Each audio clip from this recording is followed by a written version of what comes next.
വെറുപ്പിക്കരുത്. സ്വന്തം ജീവിതത്തിൽ ഒരു ഇണയെ കിട്ടിയാലും ഉമ്മയോടുള്ള ബന്ധം കുറയരുത്, ബാപ്പയോടുള്ള ബന്ധം കുറയരുത്, ബഹുമാനം കുറയരുത്. സ്വന്തം ജീവിതത്തിന്റെ പങ്കാളിയെ അള്ളാഹുവിന്റെ പൊരുത്തത്തിലായി സ്നേഹബന്ധത്തോടെ ബന്ധിപ്പിച്ച് മുന്നോട്ട് കൊണ്ടുപോകുമ്പോ ഉമ്മയോടുള്ള സ്നേഹവും ആദരവും ബഹുമാനവും സംരക്ഷണവും സമ്പർക്കവും ഒരിഞ്ച് പോലും കുറയാതെ കാത്തു സൂക്ഷിക്കണം.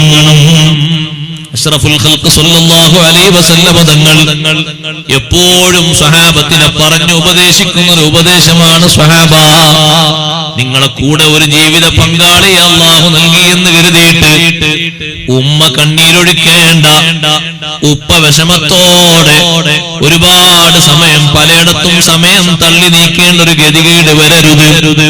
അങ്ങനെ വന്നാൽ നിങ്ങൾ നിർവഹിക്കുന്ന സുഹൃതങ്ങളൊന്നും നിങ്ങൾക്ക് ആഖിറത്തിൽ ഫലം ചെയ്യൂല, ഉപകരിക്കൂല.